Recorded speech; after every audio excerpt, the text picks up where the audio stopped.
Welcome to the Prayagraj institute. सामान्य विज्ञान के वीडियो में हम लोग डिस्कस करेंगे फिजिक्स केमिस्ट्री के अति महत्वपूर्ण प्रश्नों के बारे में। यह वीडियो काफी इंपॉर्टेंट खास तौर से एसएससी, रेलवे, एमपीएसआई, एमपी वर्ग 2 और यूपीपीएससी के लिए। तो चलिए स्टार्ट करते हैं इस विज्ञान की सीरीज को। हमारे सामने जो पहला प्रश्न है, पहला प्रश्न यह है कि प्रकाश के एक माध्यम से दूसरे माध्यम में गुजरने पर उसकी दिशा में होने वाले परिवर्तन की घटना को क्या कहते हैं? तो यह कहलाता है अपवर्तन, या इंग्लिश में बोले रिफ्रैक्शन। तो जब प्रकाश की एक किरण एक माध्यम से दूसरे माध्यम तक पारित होती है तो यह दो माध्यम की सीमा पर दिशा में परिवर्तन से प्रभावित होती है और जिसे हम अपवर्तन या रिफ्रैक्शन कहते हैं। नेक्स्ट क्वेश्चन, प्रकाश वोल्टी के प्रयोग से सौर ऊर्जा का परिवर्तन निम्नलिखित में से किसके उत्पादन से होता है? तो यह होता है विद्युत ऊर्जा, इलेक्ट्रिक एनर्जी। देखिए, प्रकाश वोल्टी सेल के प्रयोग से सौर ऊर्जा का जो ट्रांसफॉर्मेशन होता है, रूपांतरण होता है, वो होता है विद्युत ऊर्जा में। अगला प्रश्न है कि परावर्तन के नियम के अनुसार, देखिए, आपतन कोण सदैव परावर्तन कोण के बराबर होता है। तो अब जानते हैं परावर्तन के नियम को। परावर्तन के नियम दो हैं। पहला है कि आपतन कोण तथा परावर्तन कोण सदैव बराबर होते हैं, मतलब angle I equal to angle R, मतलब angle of incidence equal to angle of refraction. दूसरा, आपतित किरण, परावर्तित किरण तथा अभिलंब तीनों एक ही तल में होते हैं। तो ये है परावर्तन के दो नियम। अगला प्रश्न, किसके लिए प्रकाशिक तंतु, जिसको ऑप्टिकल फाइबर इंग्लिश में बोलते हैं, का प्रयोग किया जाता है? तो ये किया जाता है संचार सेवा के लिए। ऑप्शन नंबर बी इसका सही उत्तर है। जो प्रकाशीय तंतु जो होते हैं वो पूर्ण आंतरिक परावर्तन के कार्य पर कार्य करते हैं और प्रकाशीय तंतु ऊर्जा की हानि के बिना संचार सिग्नल को एक स्थान से दूसरे स्थान तक पहुंचाता है। अगला प्रश्न, सूर्योदय और सूर्यास्त के समय वायुमंडल में लालिमा लालिमा किस कारण छा जाती है? तो ये छाता है प्रकाश के प्रकीर्णन के कारण, स्कैटरिंग के कारण। तो देखिए, सूर्योदय एवं सूर्यास्त के समय सूर्य की किरणें पृथ्वी के वायुमंडल में अधिक दूरी तय करती हैं, जिसके कारण सूर्य के प्रकाश का प्रकीर्णन हो जाता है, मतलब स्कैटरिंग हो जाती है। चूंकि लाल रंग का प्रकीर्णन बहुत कम होता है, सबसे कम स्कैटरिंग जो होती है वो लाल रंग की होती है, अतः हमें सूर्य जो है वो लाल रंग का दिखता है। अगला प्रश्न, मरीचिका मरीचिका एक उदाहरण है, एक एग्जाम्पल है किसका? प्रकाश के अपवर्तन और पूर्ण आंतरिक परावर्तन को। इसको जरूर याद रखिए, टोटल इंटरनल रिफ्लेक्शन। तो देखिए, मरीचिका जिसको मिरेज एक प्रकार का वायुमंडलीय दृष्टि भ्रम है, इल्यूजन है, जिसमें प्रेक्षक अस्तित्वहीन जलाशय, दूरस्थ वस्तु के उल्टे या बड़े आकार के प्रतिबिंब तथा अन्य प्रकार के विरूपण देखता है और यह दृष्टि भ्रम प्रकाश के अपवर्तन और पूर्ण आंतरिक परावर्तन के कारण होता है। अगला प्रश्न, मायोपिया के इलाज में किस प्रकार के लेंस का इस्तेमाल किया जाता है? तो इसमें इस्तेमाल होता है अवतल लेंस या कॉनकेव लेंस। ठीक है, तो मायोपिया का इलाज करने के लिए अवतल लेंस, कॉनकेव लेंस का इस्तेमाल किया जाता है। डायोप्टर डायोप्टर किसकी इकाई है? आपसे पूछा जा रहा है कि डायोप्टर किसकी यूनिट है? तो डायोप्टर यूनिट है लेंस की क्षमता। लेंस की क्षमता जो है डायोप्टर में मापते हैं। तो किसी लेंस की फोकस दूरी अगर f मीटर हो तो उसकी जो क्षमता होती है वो 1/f डायोप्टर होती है। ठीक है, तो उत्तल लेंस के लिए डायोप्टर जो है वो पॉजिटिव होता है, मतलब धनात्मक होता है, और अवतल लेंस के लिए डायोप्टर जो है क्या होगा? क्षमता ऋणात्मक होगी।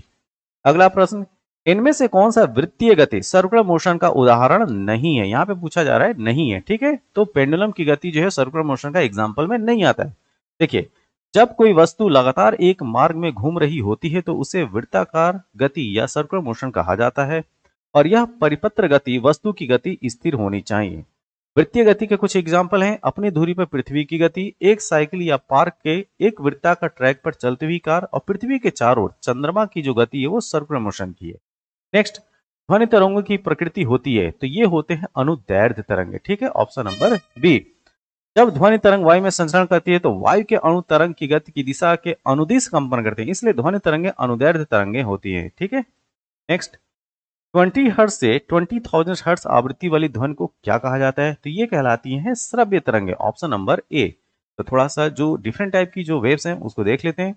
पराश्रव्य तरंगे 20,000 हर्ट्ज से अधिक आवृत्ति की ध्वनि तरंगों को पराश्रव्य तरंगे कहते हैं। श्रव्य तरंग 20 हर्ट्ज से 20 हर्ट्ज आवृत्ति की ध्वनि तरंग श्रव्य तरंग के अंतर्गत आती है। और अवश्रव्य जो तरंग होती है वो 20 हर्ट्ज से कम आवृत्ति, कम फ्रीक्वेंसी के ध्वनि को हम अवश्रव्य तरंग कहते हैं।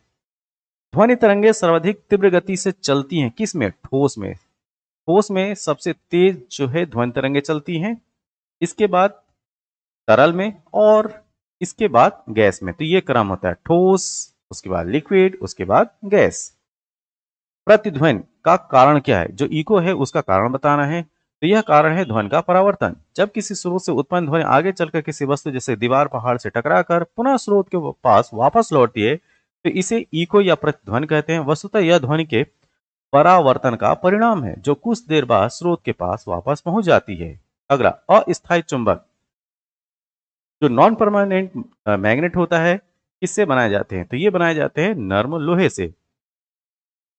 अस्थायी चुंबक नरम धातुओं से बने होते हैं जो स्थायी चुंबकीय क्षेत्र या विद्युत प्रवाह के संपर्क में आने पर ही चुंबकित होते हैं। ठीक है, और जब वे किसी चुंबकीय क्षेत्र के संपर्क में आते हैं तो वे चुंबकित हो जाते हैं, और जब चुंबकीय क्षेत्र हटा दिया जाता है तो धीरे धीरे वो अपना चुंबकत्व खो देते हैं। निम्नलिखित में से कौन लौह चुंबकीय पदार्थ नहीं है? तो तांबा जो है वो फेरोमैग्नेटिक सब्सटेंस में नहीं आता है। ठीक, बाकी के लोहा, निकल और कोबाल्ट जो है वो फेरोमैग्नेटिक है। निम्नलिखित में कौन अर्धचालक नहीं है, सेमीकंडक्टर नहीं है, ये बताना है। तो रेडॉन जो है वो सेमीकंडक्टर के अंतर्गत नहीं आता है, जबकि जर्मेनियम, सिलिकॉन और सेलेनियम जो है सेमीकंडक्टर हैं। अगला प्रश्न, यहाँ पे खाली स्थान है, को कृत्रिम रेशे के रूप में जाना जाता है। तो रेयान को जो है वो कृत्रिम रेशे के रूप में जाना जाता है। एक बायोडिग्रेडेबल पदार्थ आपको बताना है कि इसमें से कौन है। Thermoplastic, thermosetting plastic, PVC pipe. देखिए, इनमें से कोई भी जो है वो बायोडिग्रेडेबल पदार्थ नहीं है। ठीक है, तो इस वजह से ऑप्शन नंबर डी होगा। तो अब हम जानेंगे कि बायोडिग्रेडेबल पदार्थ होते कौन है। तो ऐसे पदार्थ जिनका प्राकृतिक पहलू है, जैसे कि कवक, बैक्टीरिया, तापमान, ऑक्सीजन द्वारा डिग्रेडेशन या न्यूनीकरण किया जा सकता है, वे जैव निम्नलिखित पदार्थ कहलाते हैं। थर्मोप्लास्टिक, थर्मोसेटिंग प्लास्टिक, पीवीसी पाइपों को प्राकृतिक पहलुओं द्वारा अवक्रमित या डिग्रेड नहीं किया जा सकता और इसीलिए इन्हें नॉन बायोडिग्रेडेबल पदार्थों के रूप में क्लासिफाई या वर्गीकृत किया जाता है। पीवीसी का संक्षिप्त नाम। ठीक है, तो पीवीसी जो है वो पॉलीविनाइल क्लोराइड का संक्षिप्त नाम है, ऑप्शन नंबर ए। एसिटिक अम्ल एक दुर्बल अम्ल है क्योंकि ये कम आयनित या आयनाइज्ड होते हैं। तो देखिए, एसिटिक अम्ल जिसका फॉर्मूला है, केमिकल फॉर्मूला CH3COH, जल में दुर्बल रूप से आयनित होता है और इसलिए यह एक दुर्बल अम्ल है, वीक एसिड है। जल के अम्लीय व क्षारकीय विलयन किसके कारण विद्युत के सुचालक होते हैं? तो ये सुचालक होते हैं हाइड्रोजन आयन के कारण। ठीक है, तो अम्ल का जलीय विलयन जो एक्वा सोल्यूशन है विद्युत का चालन करता है क्योंकि यह जलीय विलयन में आयनाइजेशन करके हाइड्रोजन आयन उत्पन्न करता है, या ये कह सकते हैं प्रोटॉन को उत्पन्न करता है। कोई विलयन नीले लिटमस पत्र को लाल कर देता है, इसका पीएच संभवतः होगा। तो देखिए, इसका पीएच मान जो होगा वो 7 से कम होगा। तो इसमें दिए गए ऑप्शन में क्या है, 5 जो है वो 7 से कम है, तो इस वजह से उत्तर होगा 5। देखिए, यदि किसी घोल का पीएच मान 7 से कम होता है तो इसे अम्लीय कहा जाता है, और एक अम्लीय घोल नीले लिटमस को लाल कर देता है, और किसी घोल का पीएच मान 7 से अधिक होता है तो इसे क्षारीय कहा जाता है, और एक क्षारीय घोल जो होता है लाल लिटमस को नीला कर देता है, ये याद रखिएगा। ऑक्जेलिक अम्ल का प्राकृतिक स्रोत निम्नलिखित में से कौन सा है? तो टमाटर में मिलता है ऑक्जेलिक अम्ल। तो देखिए, टमाटर ऑक्जेलिक अम्ल का एक प्राकृतिक स्रोत है। ऑक्जेलिक अम्ल एक क्रिस्टलीय ठोस होता है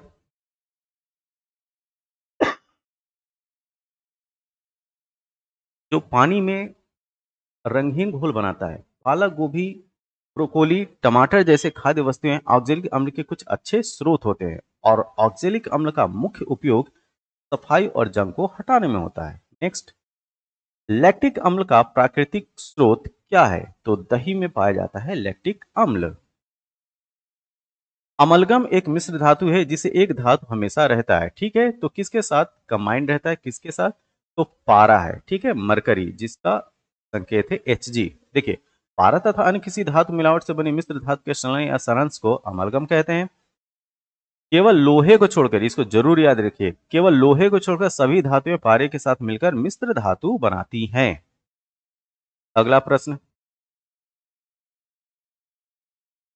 हमारे सामने जो अगला प्रश्न है, सबसे कठोर प्राकृतिक पदार्थ निम्न में से कौन सा है? तो ये है हीरा, डायमंड। तो सबसे कठोर प्राकृतिक पदार्थ हीरा है, और हीरे कार्बन से बने होते हैं। ठीक है, इसी वजह से हीरे जो है वो कार्बन के एलोट्रॉप के रूप में जाने जाते हैं, जो पृथ्वी की गहराई में पाए जाने वाले उच्च दबाव और ताप से प्रभावित होते हैं।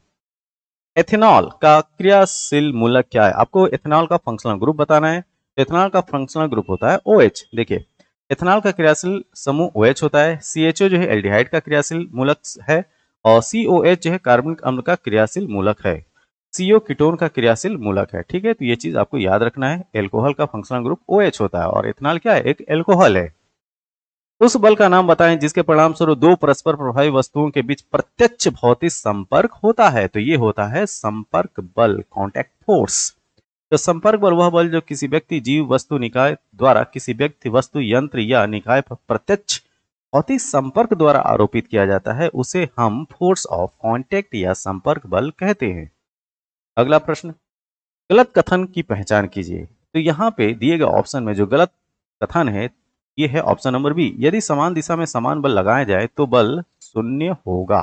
ठीक, ये स्टेटमेंट गलत है। देखिए, वस्तु के आकार को बदलने के लिए एक बल की आवश्यकता होती है और यह सही है क्योंकि आकार, दिशा, गति को बदलने के लिए बल की आवश्यकता होती है। समान दिशा में समान बल लगाने पर बल शून्य होगा, यह गलत है क्योंकि शुद्ध बल शून्य होने के लिए दिशा विपरीत होनी चाहिए। ठीक है, एक आवेशित वस्तु जब किसी दूसरी आवेशित अथवा अनावेशित वस्तु पर बल लगाती तो वह बल कहलाता है स्थिर वैद्युत बल। ठीक है, electrostatic force, option number B. गैर संपर्क, नॉन कांटेक्ट फोर्स का एग्जाम्पल क्या है? तो यह है चुंबक द्वारा लगाया गया फोर्स। तो देखिए, गैर संपर्क बल यह एक बल है जो किसी वस्तु के संपर्क में आए बिना उस पर कार्य करता है, जैसे गुरुत्वाकर्षण बल, विद्युत बल और चुंबकीय बल। बल लगाने के लिए भौतिक संपर्क की आवश्यकता नहीं होती है। यह सच है कि क्योंकि गैर संपर्क बल को संपर्क की आवश्यकता नहीं होती है और एक चुंबक लोहे को भौतिक रूप से बिना छुए आकर्षित करती है। नेक्स्ट, हमारी मांसपेशियों की क्रिया स्वरूप लगने वाले बल को कहते हैं क्या? पेशीय बल। ठीक है, हमारी मांसपेशियों की क्रिया स्वरूप लगने वाले बल को पेशीय बल कहते हैं और पेशीय बल तभी लगाया जा सकता है जब पेशियां किसी वस्तु के संपर्क में हो, इसलिए इसे संपर्क बल या कांटेक्ट फोर्स कहते हैं। किसी पृष्ठ के प्रति एकांक क्षेत्रफल पर लगने वाले बल को क्या कहते हैं? ये कहलाता है दाब। ठीक, प्रेशर, प्रति इकाई क्षेत्र पर कार्य करने वाले बल को दाब कहते हैं। P बराबर F अपान A होता है। P यहाँ पे दबाव है, F जो है बल है और A जो है एरिया है। और दाब की इकाई जो यूनिट जो होती है वो पास्कल होती है। वस्तुओं की गति की अवस्था में परिवर्तन का कारण घर्षण बल है। ठीक, ऑप्शन नंबर सी। घर्षण वह बल है जो संपर्क में वस्तुओं को दो सतहों के बीच सापेक्ष गति का विरोध करता है या किसी वस्तु की गतिशीलता में परिवर्तन, बदलाव के लिए उत्तरदायी है। निम्नलिखित में से कौन सा बल सबसे दुर्बल बल है? ठीक है, तो यह है गुरुत्वाकर्षण बल, ऑप्शन नंबर ए। देखिए, गुरुत्वाकर्षण बल होता क्या है? दो निकाय जिनमें द्रव्यमान या ऊर्जा के बीच आकर्षण बल गुरुत्वाकर्षण कहा जाता है और यह बल सभी वस्तुओं को पृथ्वी की ओर खींचता है। भौतिकी में किए गए कार्य को परिभाषित करना है। ठीक है, तो यहाँ पे जो ऑप्शंस हैं, जैसे पहला ऑप्शन है एक बल ने किसी वस्तु को विस्थापन किए बिना उस पर कार्य किया है, ये स्टेटमेंट गलत है।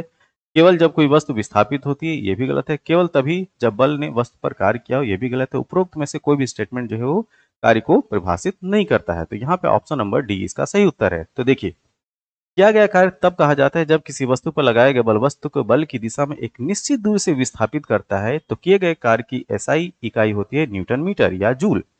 देखिए, कार्य तब होता है जब दी गई शर्त पूरी होती है। तो शर्त क्या है? पहली शर्त यह है कि एक बल को किसी वस्तु पर कार्य करना चाहिए और दूसरा है कि लगाए गए बल की दिशा में लगाए गए बल के कारण विस्थापन, डिस्प्लेसमेंट होना चाहिए। अगर डिस्प्लेसमेंट जीरो है तो वर्क क्या होगा? जीरो होगा।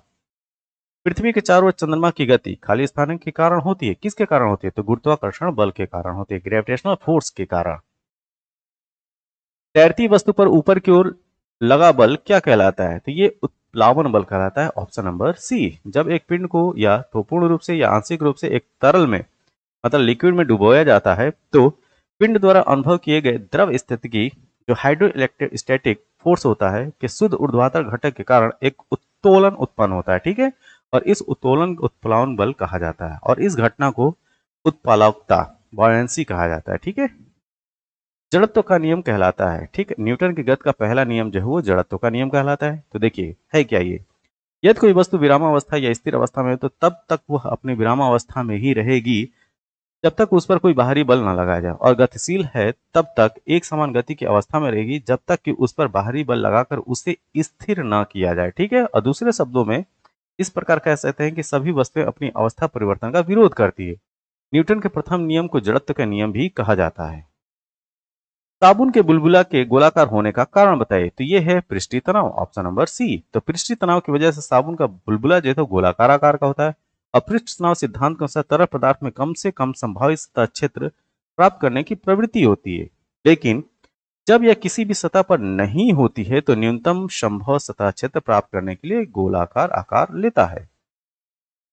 जब दूध को मथा जाता है तो मलाई दूध से अलग हो जाती है, किसके कारण? तो ये होता है अपकेंद्रीय बल के कारण, ऑप्शन नंबर सी। इनमें से किसे क्रिया प्रक्रिया का नियम भी कहा जाता है? तो न्यूटन की गति का जो तीसरा नियम है, जो थर्ड लॉ है, वो कहलाता है क्रिया प्रक्रिया का नियम।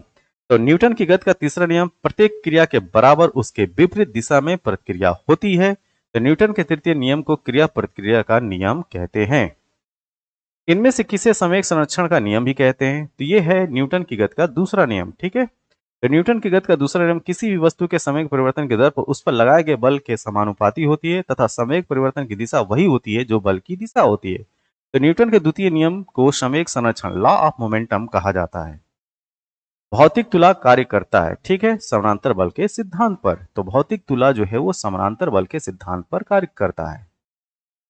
डेंगू बुखार के दौरान मानव शरीर में निम्नलिखित में से किसकी कमी हो जाती है? तो प्लेटलेट्स की कमी हो जाती है डेंगू बुखार में। तो सही उत्तर है प्लेटलेट्स।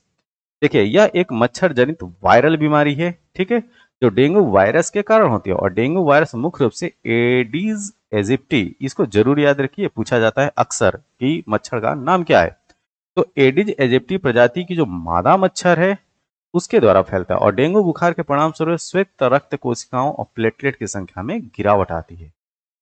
निम्नलिखित में से कौन सा रोग एक वायरस द्वारा फैलता है? तो हेपेटाइटिस, ऑप्शन नंबर जो बी है वो सही उत्तर है। हेपेटाइटिस लीवर से जुड़ी बीमारी है जो वायरल इन्फेक्शंस के कारण होती है। डीपीटी वैक्सीन का प्रयोग किन बीमारियों के लिए किया जाता है? तो ये किया जाता है डिप्थीरिया, काली खांसी जिसको पर्ट्यूसिस बोलते हैं, और टिटनेस के लिए किया जाता है। तो डीपीटी वैक्सीन शिशु को डिप्थीरिया, काली खांसी, टिटनेस जैसे संक्रामक रोग से बचाव करने के लिए उपयोग किया जाता है और यह वैक्सीन बच्चों को रोग से लड़ने के लिए तैयार करती है। निम्नांकित जोड़ों में किसका सुमेल सही है? ठीक है, तो निमोनिया फेफड़ा, ये सही है। निमोनिया जो है फेफड़े से रिलेटेड बीमारी है। तो निमोनिया फेफड़ों को प्रभावित करने वाली एक गंभीर बीमारी है। मोतियाबिंद आंखों से संबंधित रोग है। पीलिया शरीर में बिलिरुबिन की मात्रा अधिक होने के कारण होती है।